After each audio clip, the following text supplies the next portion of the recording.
各位觀眾朋友，大家好，歡迎收睇熱辣新聞。如果你哋中意我哋嘅內容，記得俾個 like 同埋撳下個鐘仔訂閱我哋嘅頻道。今日係2026年6月29號星期一，尋日下晝5點48分左右，當時正值落緊大雨。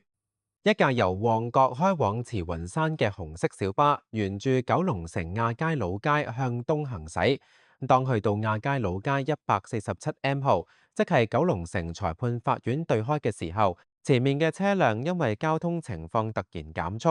而該名48歲嘅姓趙小巴男司機事後報稱自己收掣不同，喺慌亂之中，為咗避免直接撞向前車，竟然選擇向左大幅度扭軚。點知呢個舉動令到成架紅色小巴瞬間失去控制，以相當快嘅車速打斜直衝。車 cam 所見係完全冇減速嘅情況之下鏟上行人路，先係撞毀路邊嘅大片鐵欄杆，再猛烈撞擊向法院大樓外面嘅樓梯花槽，成個車頭喺撞擊之後完全凹陷入去，嚴重毀爛變形，現場零件碎片散落一地。當時行人路上有幾名撐住遮嘅途人正在路過，其中一名途人根本留意唔到後面有巨物逼近，亦都完全避唔切，結果被失控衝上嚟嘅小巴撞倒，再被捲入車底，倒臥喺血泊之中。意外現場喺撞擊之後瞬間變到一片狼藉，滿地雜物。除咗嗰架毀爛不堪、車頭沾有血跡嘅紅色小巴之外，路邊幾條原本用嚟保護行人嘅金屬鐵欄杆被撞到嚴重扭曲變形，甚至連一根粗壯寫住亞皆老街嘅街道招牌鐵牌都被呢股撞擊力撞到爛咗，跌喺地上。呢場突如其來嘅橫禍，最終不幸釀成咗今年其中一宗最嚴重嘅公共交通工具慘劇。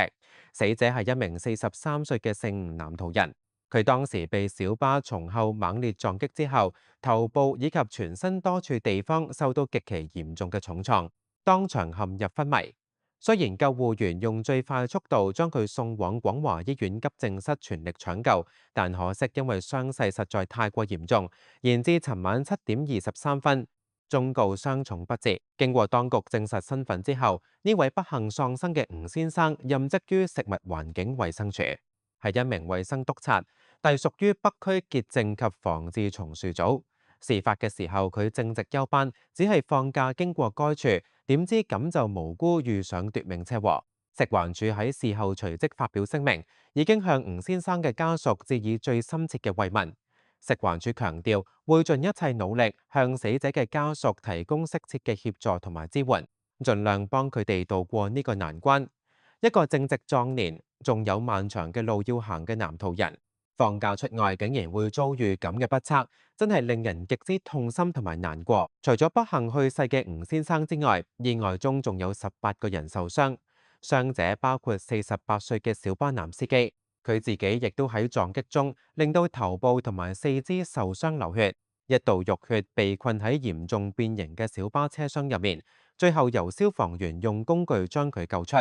另外受傷嘅途人仲有一名39歲男子同一名16歲少女，其餘15名傷者全數係小巴上面嘅乘客，包括7男8女，年齡介乎9歲至63歲。由於傷者人數實在太多，加上事發嘅時候落緊大雨，情況可以話係非常之混亂同埋緊急。事發之後，大批消防員、警察同埋救護車好快趕到現場。由於一時間有太多受輕傷嘅清醒傷者需要即場治理，而現場又無遮無擋，救援人員唯有採取權宜之計，直接將九龍城裁判法院外圍嘅大樓樓梯臨時變為一個露天嘅臨時救護站。當時嘅場面真係好似打仗一樣，救援人員安排多名清醒嘅乘客坐喺法院嘅樓梯上面，由救護員即場為佢哋進行初步嘅傷口包紮同埋傷勢分類。喺傷者當中，包括咗身穿校服、腳部受傷流血嘅女學生，佢嚇到面色蒼白，需要由警員喺旁邊扶住。亦都有一名年僅9歲嘅男童，因為下巴受傷流血不止，神情非常驚恐，最後要由擔架床抬上救護車。由於當時雨勢越嚟越大，現場一班警員見到呢個情況，紛紛走上前，喺大雨之中主動為受傷嘅市民同埋正在專心包紮嘅救護人員撐傘擋雨。當時喺附近執行任務嘅聖約翰救傷隊隊員見到有咁嚴重嘅車禍發生，亦都義不容辭，馬上加入協助拯救。大家發揮守望相助嘅精神，喺風雨之中爭分奪秒救人。所有傷者經過現場初步治理之後，分別由多架救護車分批送往伊利沙伯醫院同埋廣華醫院作進一步治療。好彩大部分乘客都係受輕傷，主要係頭、頸同手腳擦傷或者扭傷，算係不幸中嘅大幸。警方喺現場進行初步調查之後，認為司機嘅駕駛行為存在嚴重疏忽，於是當場以涉嫌危險駕駛導致他人死亡嘅罪名，將48歲嘅姓趙司機拘捕，並且扣留調查。案件現正由西九龍總區交通部特別調查隊第2隊全面跟進。根據香港嘅交通法例，所有司機都有責任因應當時嘅路面環境，保持足夠嘅安全跟車距離。喺琴日天雨路滑嘅惡劣天氣之下，一個謹慎嘅司機理應主動減慢車速，並且將跟車距離拉長。如果司機因為前車收慢而收掣不及，呢個明顯反映出佢當時一係車速太快，一係跟車太貼，根本冇預留到足夠嘅剎車空間。更何況佢選擇向左扭軚衝上行人路，呢個舉動直接將危險轉嫁俾完全冇防備嘅行人，導致無辜途人慘死。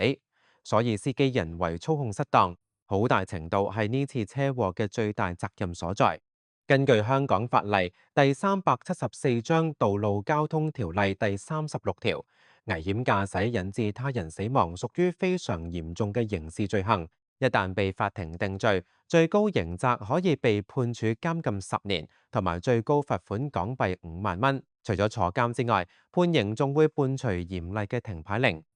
如果係首次被定罪，司機最少會被強制取消駕駛資格5年。如果唔係第一次，亦即係第2次或以上定罪嘅話，最少要停牌10年。法庭甚至有權判處該名司機終身停牌。而且被定罪嘅司機喺重獲駕必須自費學習並且完成駕駛改進課程，同埋喺違例記分制中被一次過記10分。如果警方深入調查之後，發現司機當時有更嚴重嘅瘋狂駕駛行為，甚至有機會將罪名提升至刑事誤殺罪，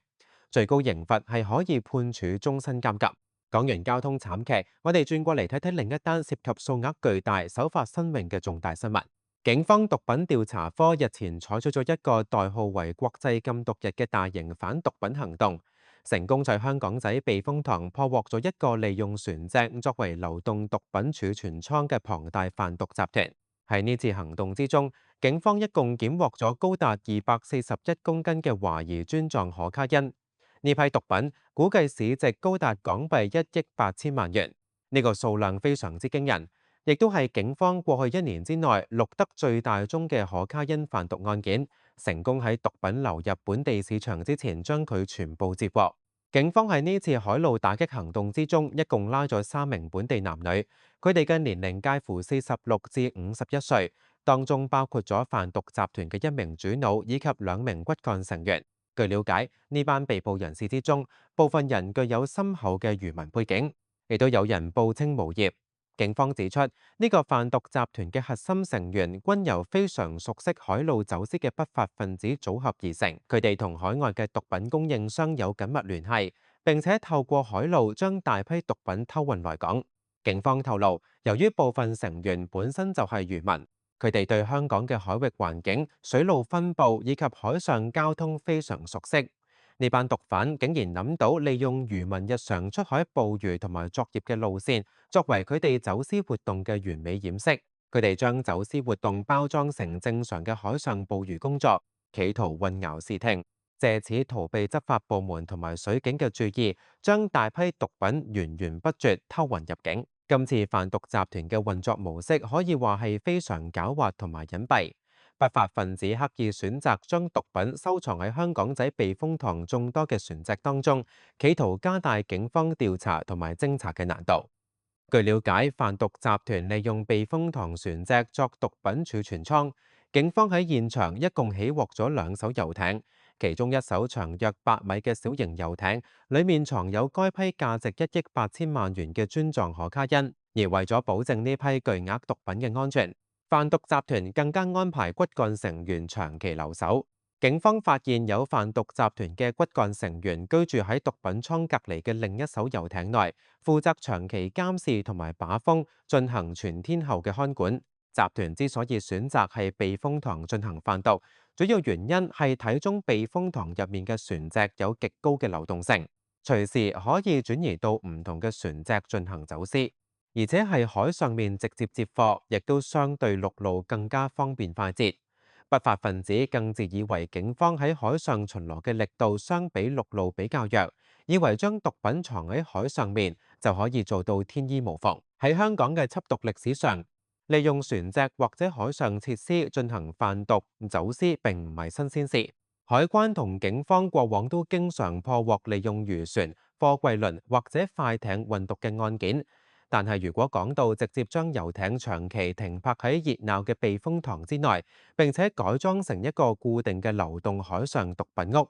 同時安排骨幹成員喺相連嘅船隻上居住，實行24小時貼身把風同監視。呢種雙船連環，一邊放貨一邊住人嘅獨特運作模式，喺近年嘅本地販毒案中確實屬於非常罕見而且狡猾嘅犯罪手法。毒販睇中咗避風塘內密集排列嘅船隻環境，以為可以借此掩人耳目。呢個對警方嘅海上偵查技術確實提出咗一個新型嘅挑戰。不過魔高一尺，道高一丈，警方毒品調查科人員經過大量嘅情報分析，並且係科技手段嘅支援之下，一早已經成功鎖定咗呢艘停泊喺香港仔避風塘內嘅目標遊艇。係前日深夜時分，探員見時機成熟，隨即採取突擊搜查行動，成功登上涉事嘅兩艘遊艇，當場拘捕咗一對負責看守倉庫嘅男女骨幹成員，分別係一名50歲姓譚男子及一名46歲姓吳女子，